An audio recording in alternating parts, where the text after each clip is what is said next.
Gente linda, excepcional dia a todos, que a presença do Criador seja em abundância na vida de cada um.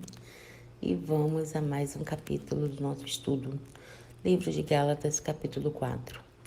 Digo, pois, que todo o tempo que o herdeiro é menino, em nada difere do servo, ainda que seja senhor de tudo, mas está debaixo de tutores e curadores, até o tempo determinado pelo Pai. Assim também nós, quando éramos meninos, estávamos reduzidos à servidão debaixo dos primeiros rudimentos do mundo. Mas vindo a plenitude dos tempos, Deus enviou seu Filho nascido de mulher, nascido sob a lei, para remir o que estavam debaixo da lei, a fim de que recebermos a adoção dos filhos. E porque sois filhos, Deus enviou aos vossos corações o Espírito de seu Filho que clama, Abba, Pai. Assim que já não é mais servo, mas filhos. E se és filho, és também herdeiro de Deus por Cristo. Mas quando não conheceis a Deus, servieis aos que por natureza não são deuses. Mas agora conhecendo a Deus, ou antes, sendo conhecido por Deus, como tornais outra vez esses rudimentos fracos e pobres, aos quais de novo quereis servir? Guardai dias e meses e tempos e anos. Receio de vós que não haja trabalho em vão para convosco. Irmãos, rogo-vos que sejais como eu, porque também eu sou como vós, nenhum mal me fizestes. E vós sabeis que primeiro vos anunciei o Evangelho estando em enfermidade da carne, e não rejeistastes nem desprezastes. Isso era que uma tentação na minha carne. Antes me recebestes como um anjo de Deus, como Jesus Cristo mesmo. Qual é logo a vossa bem-aventurança?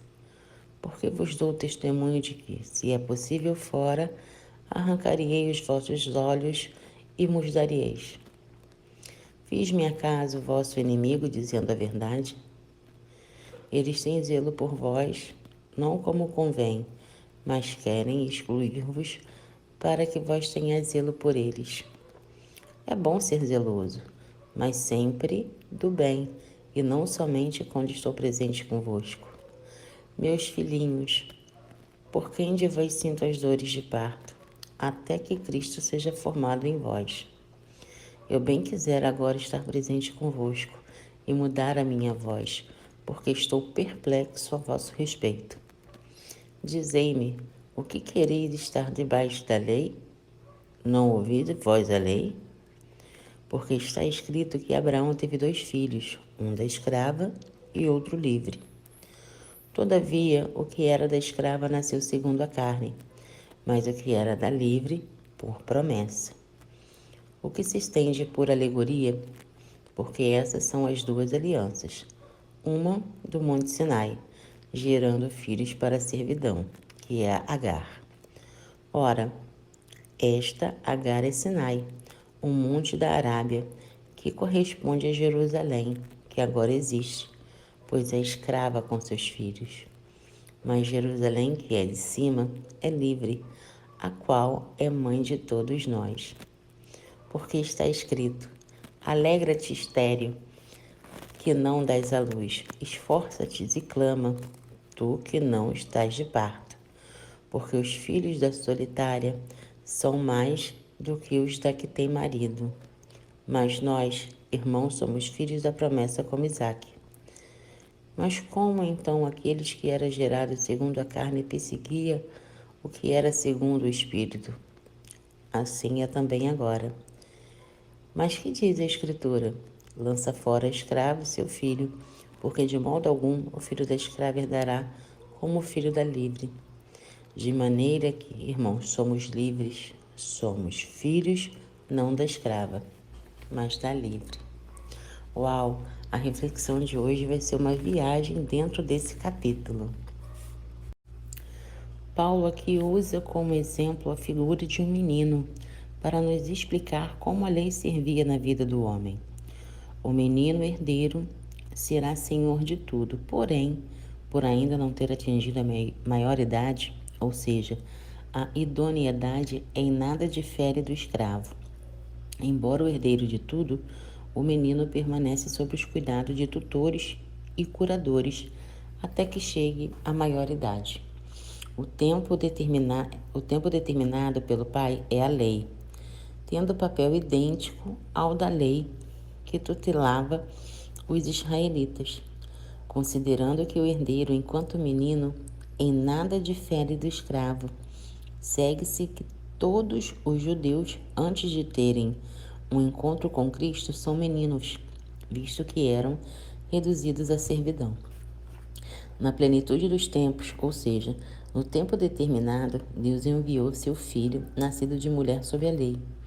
Cristo nasceu de mulher para ser participante da carne e do sangue, para ser em tudo semelhante aos seus irmãos.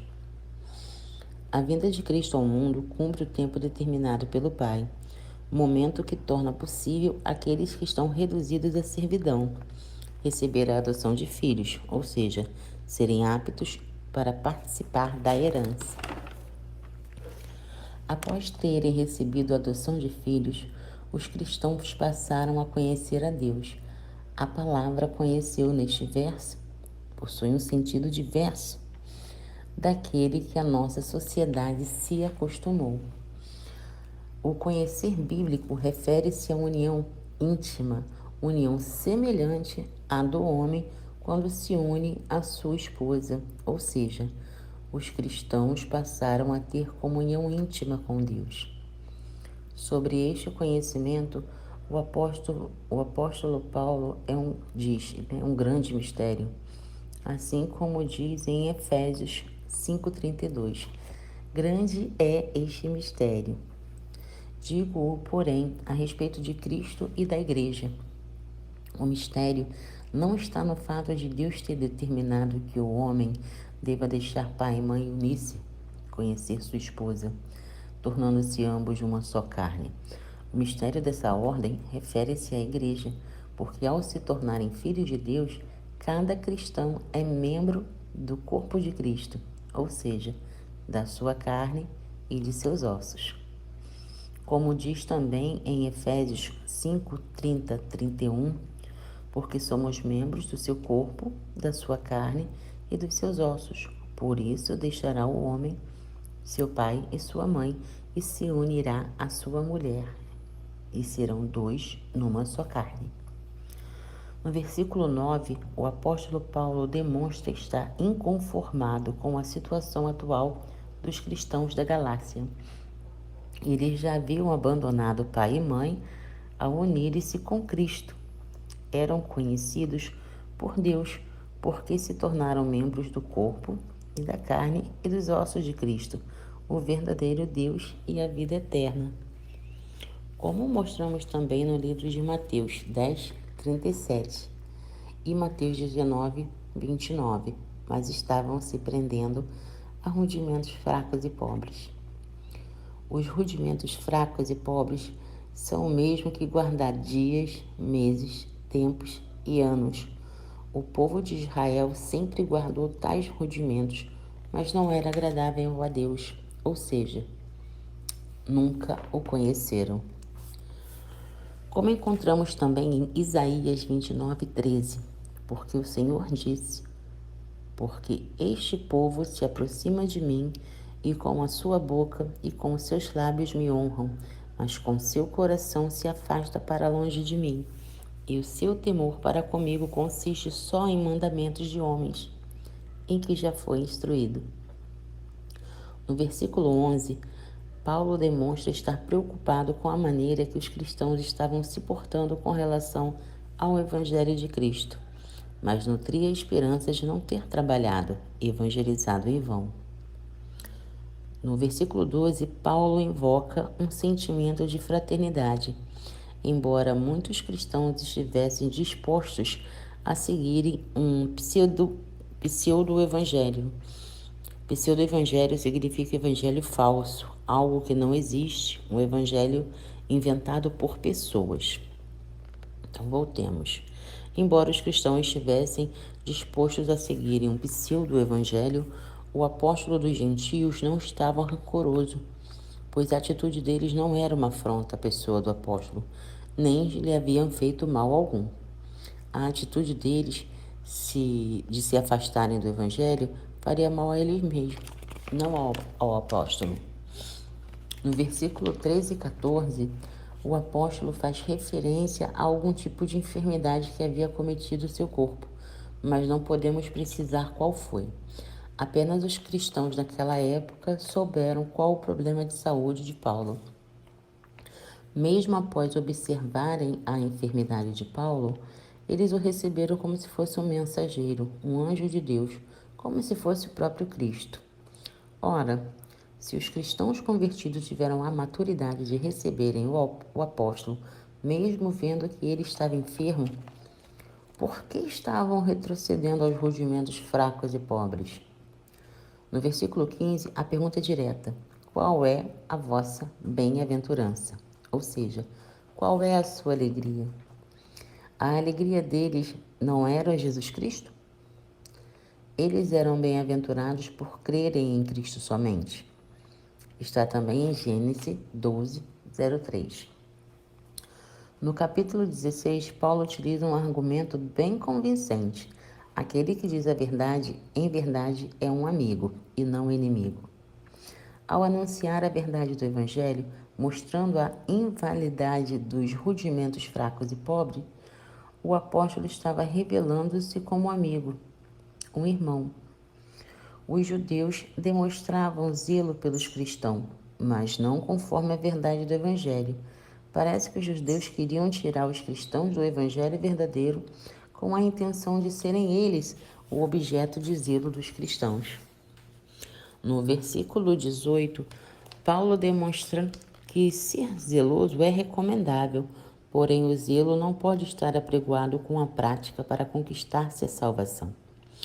O zelo deveria ser pelo Evangelho, preservando-o, tal qual foi anunciado pelo apóstolo.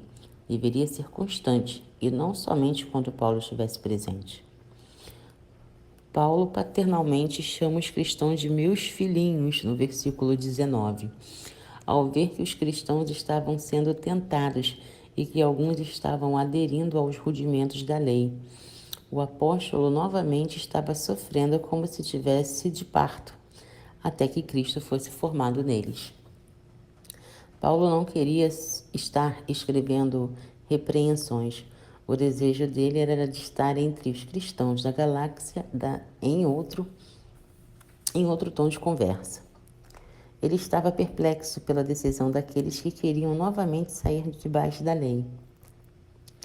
No versículo 21, a carta do apóstolo é direcionada somente aos simpatizantes do judaísmo. Aqueles que desejam voltar a estar debaixo da lei parecia nunca ter ouvido o que a lei transmite. Quem estava se desviando do evangelho nunca entendeu qual era a proposta da lei. Aqueles que queriam justificar-se através da lei não entenderam a passagem da Escritura que aponta a origem dos dois filhos que Abraão tivera, um da escrava, o outro da livre. Através dessa comparação, Paulo buscou mostrar que Isaac nasceu segundo a promessa, o que envolve a fidelidade e o poder de Deus. Isto só é possível através da união com o descendente, no caso, Abraão. No versículo 24, Paulo usa Sara e Agar como ilustração, exemplos para mostrar tudo o que ocorreu ao longo dos tempos na história de Israel. Sara e Agar representam as duas alianças, a lei e a graça. Embora o filho de Sara tenha nascido por último, a graça é anterior à lei, pois foi prometido bem antes da lei, que encontramos em Gênesis 12:03, que diz: em ti serão benditas todas as famílias da terra. Agar, uma das servas de Sara, representa o Monte Sinai e gera filhos para a servidão. Agar representa o povo de Israel e a aliança que foi estabelecida no Monte Sinai. No versículo 25, entendemos que os descendentes da carne são escravos. uma vez que permanece sob a servidão do pecado, por serem descendentes do primeiro pai da humanidade, que foi Adão. No versículo 26, Paulo compara a Jerusalém celestial que ainda não se vê com a que se vê agora. A Jerusalém celestial é a mãe de todos aqueles que confiam em Deus pela fé em Cristo. Ou seja, para ser filho da Jerusalém de cima, é necessário ter a mesma fé do crente Abraão, o que é diferente de ser filho da carne de Abraão. Encontramos outra referência em Romanos 9, 8, que diz: da carne são gerados escravos, e da fé que teve Abraão são gerados livres. No versículo 27, Paulo cita um verso do livro de Isaías para mostrar as diferenças entre as duas alianças. Se encontra em Isaías 54, 01. Canta, ó estéreo, que não deste a luz, exulta de prazer com aquele canto e exclama, tu que nunca tiveste dores de parto, porque mais são os filhos da desolada do que os da casada, diz o Senhor. A desolada ou desprezada por não poder conceber e ter filhos, precisou ter confiança naquele que prometeu, e os números de seus filhos não seriam inferiores aos filhos que concebera. Paulo mostra que a profecia de Isaías diz que filhos da promessa, e por Cristo o descendente, são em maior número do que os filhos da escrava. Paulo destaca no versículo 28 que os cristãos são filhos da promessa, como foi Isaque, por meio de Cristo, o descendente, todos que creem alcançam a bem-aventurança prometida a Abraão, ou seja, alcançam a filiação divina. A Bíblia mostra que o filho de Abraão, gerado segundo a carne, perseguia o filho gerado segundo a promessa, Ismael versus Isaque. O apóstolo reitera que a perseguição que estava ocorrendo no seio da igreja decorria deste confronto histórico, Ismael versus Isaque, o mesmo que carne versus espírito. A carne se refere à natureza pecaminosa herdada de Adão, e espírito se refere ao Espírito de Deus que é concedido aos que creem, as novas criaturas. No versículo 30, o esclarecimento. Não há como os filhos das escravas herdarem como os filhos da livre, ou seja, qualquer um que voltar a estar debaixo da lei não herdará com a igreja de Cristo, de modo algum. Aqui Paulo encerra dizendo, os cristãos são filhos da livre, e os gálatas deviam ter cuidado de não voltarem a ser filhos da escrava. Não sei se acontece com vocês, mas quando eu começo a estudar, minha mente viaja e eu consigo até visualizar as cenas descritas nesse livro. Como é bom entender um pouco como as coisas foram acontecendo. E está sendo uma satisfação muito grande compartilhar os estudos com vocês. Vamos orar, irmãos. Pai amado, graças te damos, pois Tu é bom e em tudo nos ouve. Pai, gratidão por este amanhecer maravilhoso, por este dia magnífico que vamos fazer. Gratidão pelo entendimento da Tua palavra, Pai, por mais essa gotinha de amor e luz. Que essa palavra, Pai, transforme o dia das pessoas, que tragam entendimento, tragam paz e discernimento, Pai. Pai, eu te entrego todas as pessoas que estão com saúde frágil, Pai. Todas as pessoas que estão com falta da Tua presença, Senhor. Principalmente aqueles que pensam que estão no caminho, mas estão cegos ainda, Pai. Restaura a visão, restaura a mente e restaura o coração de cada uma. Pai, gratidão mais uma vez. Eu peço, eu agradeço em nome de Jesus. Amém. Que a graça do Altíssimo se faça presente em todos os momentos do nosso dia. Um beijo no coração e até o próximo estudo.